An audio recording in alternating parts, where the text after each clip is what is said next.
కాళేశ్వరం ఎక్కడ బాయే, కాకతీయ ఎక్కడ బాయే. పాప నాయనరసింహారెడ్డి అంటుండే, స్వర్గీయ నాయనరసింహారెడ్డి గారు మిషన్ కాకతీయ దాని పేరు పెట్టుకుంటే ఆయన ఏమంటుండే, ఇది మీ కమిషన్ కాకతీయ అంటుండే. అందుకనే రెండోసారి మంత్రి పదవి చేయలేరు. ఇంత దుర్మార్గంగా చేసిన మీరు తెలంగాణ ఇలా పొంగులేటి గారు కాంగ్రెస్లో ఎప్పుడైతే చేరిండో వాళ్ళకి ఎప్పుడైతే చెమటలు పుట్టినాయి. కాంగ్రెస్ పార్టీలో పొంగులేటి గారు జాయిన్ అయిన తర్వాత వారికి చెమటలు పుట్టినాయి. అయిపోయిందని మా పని అనుకున్నారు. ఆ కోపం ఇప్పుడు అలా తీస్తున్నారు. ఈ రాళ్ల పంచాయతీ, ఈ భూముల పంచాయతీ ఎక్కడిది? మీకు ఆక్రమించుకున్న భూములన్నీ, మీరు హైదరాబాద్లో ఆక్రమించుకొని కట్టిన బిల్డింగ్లన్నీ కనుక పొంగులేటి మీద మీరు బర్తరఫ్ చేయాలని ఏదైతే గవర్నర్ గారికి అప్పీల్ చేసినరో, మిమ్మల మున్సిపల్ ఎన్నికలలో, ఎంపీ ఎన్నికలలో, సర్పంచ్ ఎన్నికలలో మిమ్మల్ని ప్రజలు బర్తరఫ్ చేసినారు. ఇప్పుడైతే కొద్దిగా కొసరు మీరు మిలిగిరు, అది కూడా మిలగరుగా. ఎందుకంటే దుర్మార్గంగా తెలంగాణ ప్రజానికి తెలంగాణ ఔన్నత్యాన్ని, తెలంగాణ గౌరవాన్ని మీరు తీసేసిరు. మీరు తెలంగాణ రాష్ట్ర సమితి ఉన్న పార్టీని తెలంగాణ తీసేసి భారత రాష్ట్రపతి ఎక్కడిది? మీరు నిజంగా కూడా మహారాష్ట్రలో ఒక దుకాణం తెరిచినారు, అడబోయి విజయవాడ చంద్రశేఖర్ నాయుడు ఒక అధ్యక్షుని చేసినారు. మళ్ళీ గెలిస్తే మీరు ఏమైనా చేస్తారు అనుకున్నారు. తెలంగాణ ప్రజలు మామూలు ప్రజలు గారు. ఒకటి గుర్తుపెట్టుకోవాలి, 1978లో భారతదేశం మొత్తం వేరే జనతా పార్టీ వస్తే 78లో జరిగిన ఎన్నికలలో ఆంధ్రప్రదేశ్ మొత్తం కూడా కాంగ్రెస్ పార్టీని గెలిపించి మర్రి చెన్నారెడ్డి గారిని ముఖ్యమంత్రి చేసింది ఇక్కడ. అందుకనే తెలంగాణ ప్రజానికం చాలా జ్ఞానవంతులు. మీ దోపిడీని చూసినరు, మీ దురతనాన్ని చూసినరు, మీ కుటుంబాన్ని చూసినరు. అందుకనే మీ విచ్చలవిడితనాన్ని చూసి 2023లో మీకు కర్రగాసి వాత పెడితే ఇంకా మరకలు ఇంకా మానిపోలే. అందుకోసం నీకు ఎవరు దొరకలేగా. కనుక ఈ పొంగులేటి కనుక మా దగ్గర నుంచి దూరం అయిండు, కాంగ్రెస్ పార్టీ గెలిచింది, రేవంత్ రెడ్డి గారు పొంగులేటి గారు ఒకటైనరు కనుక మా పని పెట్టిరు కదా అని చెప్పి మీకు కోపం ఉంది.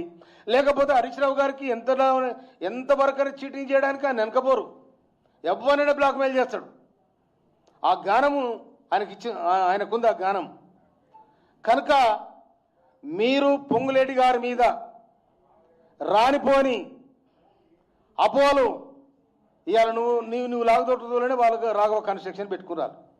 ఎక్కడెక్కడో కాంట్రాక్ట్ చేసిన వాళ్ళు దాన్ని రిజైన్ చేసి ఇప్పుడు ఎవరైతే కాంట్రాక్టర్ పేరు మీద ఓనర్గా ఉంటారో ఎన్నికల్లో పోటీ చేసినప్పుడు వాళ్ళు బాజాబ్తో వాళ్ళు దానికి రిజైన్ చేసి రావాలి వాళ్ళు.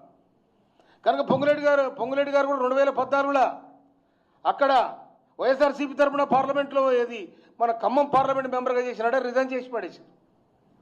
అటువంటిప్పుడు వ్యాపారం నడుతుంది, ఇక వ్యాపారం చేయని వాళ్ళే వారు. కనుక మీ 100 ఎకరాల పంచాయతీ ఉందో హరీష్ రావు గారు, మీరు పొంగులేటి గారిని చీటింగ్ చేసి బ్లాక్మెయిల్ చేసి మీరు దాన్ని కొల్లగొట్టాలని చూస్తే మా ముఖ్యమంత్రి గారు, గౌరవ ముఖ్యమంత్రి రేవంత్ రెడ్డి గారు మొన్న అసెంబ్లీలో స్పష్టంగా చెప్పడం జరిగింది. మీ చీటింగ్ రాజకీయాలు, మీ బ్లాక్మెయిల్ రాజకీయాలు నడవని అని కూడా చెప్పాడు. అదేనా మీరు గుర్తుంచుకోవాలి. నిజంగా హరీష్ రావు గారు, మీరు ఒక మాట చెప్తా, నేను మీ పంచాయతీ మీ పంపకాల పంచాయతీ లేకపోతే మీ మరదల కవిత ఎందుకు పోయింది చెప్పురి? మీరు దాచుకునే కదా ఈ పంచాయతీ అంత ఎక్కడిది? మీరు దాచుకునే నా వాట ఎంత, నీ వాట ఎంత అంతనే కదా. అందుకోసమనే 6 నెలలు మీకు సెకండ్ టైం మంత్రివర్గం ఏర్పడతారు. 6 నెలలు మిమ్మల్ని పక్కన పెట్టినరు. దాని వెనకాల అంతకుముందు మీరు ఇరిగేషన్ మినిస్టర్ చేసినారు, అంతకుముందు మీరు మైనింగ్ మినిస్టర్ చేసినారు. ఇంకొక మాట కూడా చెప్తున్నా, కేటీఆర్ గారికి, హరీష్ రావు గారికి, జగదీష్ రెడ్డికి మా బిక్కెట్లే ఎంత ఇసుక బుక్కిరో చెప్పురా. మా బిక్కెట్లే, మా తుంగతుర్తి నియోజకవర్గంలో ఉన్న బిక్కెట్లు ఎంత ఇసుక బుక్కిర్రు? ఉన్న కాడికి లూడు చేసి ఎదురొచ్చిన మహిళల మీద లారీలు దొక్కిచ్చి ఆగవాగం చేస్తే ఆ బిక్కేరు పరివాహక ప్రాంత 18 గ్రామాల ప్రజలు మీకు కర్రగాల్చి వాత పెడితే చిత్తుగా ఓడిపోయింది. అందుకోసమనే మీ దుర్మార్గాలు చూసి, మీ అహంకారపూరితమైన విధానాలు చూసి పొంగులేటి గారు మీ పార్టీ నుంచి బయటకు వచ్చాడు. అప్పుడే మీ పతనానికి నాంది పలికింది. ఆ కోపం మీకు ఇప్పుడు ఉంది. అందుకోసమనే పొంగులేటి గారు కానీ, రాష్ట్ర ప్రభుత్వాన్ని కానీ, ముఖ్యమంత్రి గారు కానీ మీరు ఏం చెయ్యలేరని కూడా గుర్తుపెట్టుకోమని చెప్పి హెచ్చరిస్తా ఉన్నాను. నేను ఏదో ఇంత గుడ్డగాల్చి మీదేద్దాం అనుకుంటారు, కానీ రేపు జరిగే పరిణామాలు దేనికైనా కూడా మీరు సిద్ధంగా ఉండాల్సిన పరిస్థితి ఉంటుంది. నిజంగా కూడా మీరు చేసిన దోపిడీలు, మీరు చేసిన దౌర్జన్యాలు, మీరు ఎవరెవరి మీద సిరిసిల్లలో దళితుల మీద ఇసుక లారీలకు ఇచ్చిన సంఘటనలు, ఇవన్నీ కూడా ఎవరు మర్చిపోలే. ఇవన్నీ జ్ఞాపకాలలో తిరుగుతూ ఉన్న ప్రజానీకానికి.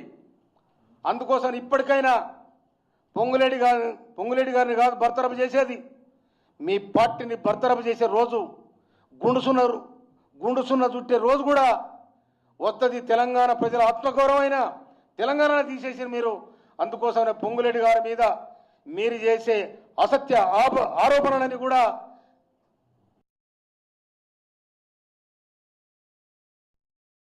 ఇప్పటికైనా మీ చీటింగ్ రాజకీయాలు బంద్ కావాలని హెచ్చరిస్తున్నాను.